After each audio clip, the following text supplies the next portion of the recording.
Hi everybody and welcome to the channel.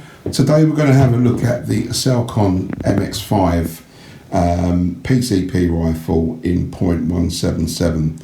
I believe this rifle is available in .177, .22, .25, and in the 177 you get 14 shots, so that's not bad.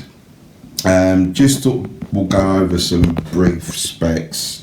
Obviously the action is multi-shot side lever. The stock, now they're saying the stock is hardwood sporter that they call it, but I'm sure I've been told that this, or I've seen that this is a Turkish walnut stock, because most Turkish guns are. So, you know, if anybody knows different, please leave something in the comments. Adjustable two-stage trigger, length of the barrel is 55 centimeters. The weight is 3.25 kg and the length is 110 centimeters overall, so it's quite a long one, as you can see. It's quite a long rifle.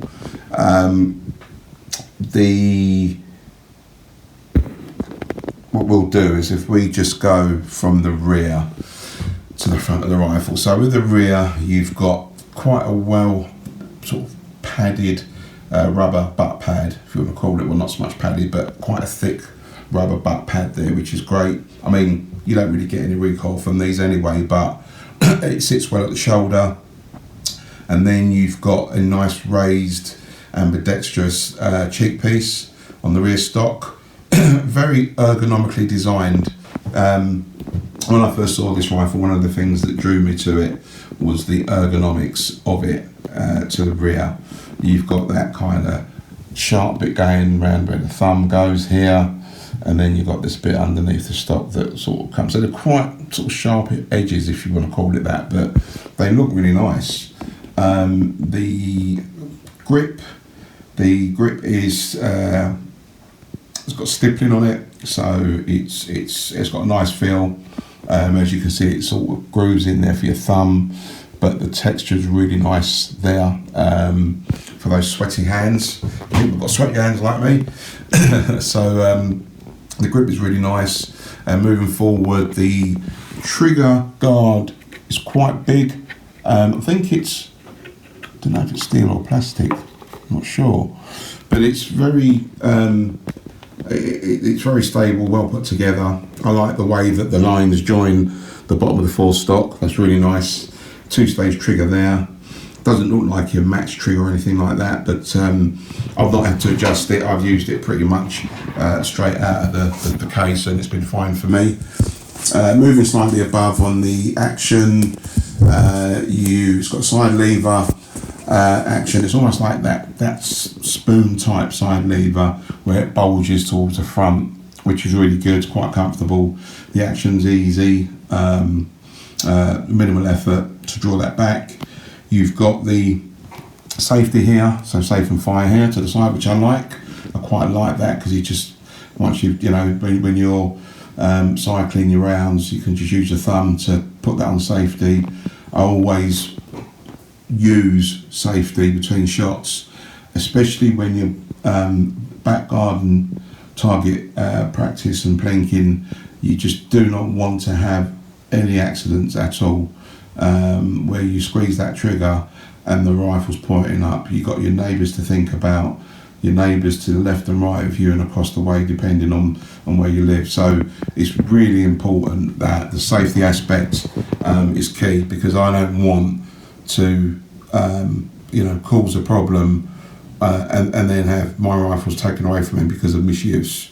So some people don't like safeties and the way they work. This is not an auto safety, it's a manual safety, but a safety is there for a reason, and I would advise everybody to use it wherever possible. So the action there, you've got a 20 mil Picatinny round on the top there, as you can see. You've got obviously the breech where your mags just slide in there. It's okay. It's a little bit, it doesn't just sort of go in smoothly, and you just got to make sure you push it home. But it's fine. it's not adjustable at all, not like some of the Rex MX and Crow rifles, so there's no adjustment on power. Going along, you have manometer. Now there's two, because this is a regulated rifle. I believe this one is the pressure or for the air tank on the rifle. There is one underneath, just about here, and that'll probably be the regulator gauge. But there's dual gauges on here. It is a regulated air rifle. The air cylinder is quite a long one. It's got to be about 280cc, I would have thought. It's got a 200 bar fill, which I only fill it up to 200 bar, even if it's at 232, I always fill it up to 200 bar anyway. The barrel is shrouded. It's got 1/2 inch UNF at the end, which is great. And on the cylinder, you've got your filler probe built in, which is even better. No Foster fittings, no messing about with adapters. Just take your air cylinder, or you can press up, put it straight on the end with 1/8, I think, BSP fitting. Just stick it on there, and it's fine. It's perfect. Doesn't come off. It holds steady. So yeah, it's as I say, it's a long rifle. The stock is lovely. Really nice, sort of shiny. As I say, whether it's Turkish walnut or hardwood, I'm not sure. To be honest with you, I look at it and I do see that, because it's got that redness to it. Whereas Turkish walnut is very much more of a, I don't know, more of a browny sort of tint, if you see what I mean. What I've stuck on here, I've got an SV Bonnie 6x24x50 IR scope that I've stuck on here. Nice scope. It's got obviously parallax adjustment at the front. It's got sunshade on it at the moment. Your windage turrets there, which are quite good. And on the other side you have the dial for your red and green IR dot. I've also got a anti-cant level on there, just to keep things nice and straight. And keeping that onto the block is a nice set of West Hunter adjustable scope mounts. Now, as you can probably see, if you look at the front and then the rear scope mount is slightly higher. So I put 20 MOA on here because my garden's quite long, and I obviously like to hit the target using on dead centre rather than sort of other elements, MOA markings on the rifle. So this just, enables you to fire at distance. Even if you're going to a range or whatever, you're going to be firing at 50 metres plus. It's just handy to have that. It just prevents running out of clicks when you need them most, to be honest. So yeah, really nice scope mounts. I've bought 2 sets of 6. I bought a set in 25mm and a set in 30mm, because obviously I have a mixture of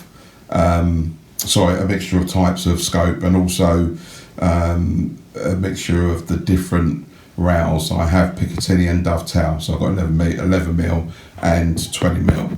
So I thought, well, rather than, it was a lot cheaper to buy them in kits and buy them singular, and that's what I've done. And some various rifles of mine have these mounts on already. So yeah, it is a really nice looking rifle. I don't see a lot of UK reviews on this rifle, funnily enough. I'm not sure why. Obviously there's lots of Turkish reviews. There's a few USA and SA reviews, but I just thought, yeah, let me share this with everybody, because it is something that you don't see much. Many UK reviews. I'll just sort of come around here just to give you a view of the other side. So as you can see there, you've got the other side of the other view. And yeah, there's a bit of damage here, a bit of damage on the cheek piece I'm not sure. I think that might have happened when it was in transit, to be honest.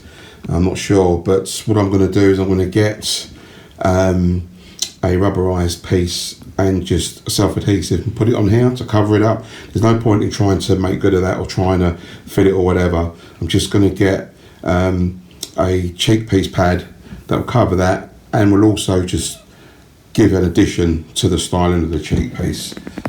So yeah, that is my plan. I'll do that at some point. So thanks for watching all. Please share, like and subscribe. And as long as you're watching these reviews, I'll keep putting them up on the channel. Thank you very much. Thanks for watching. Enjoy your day. Cheers. Bye.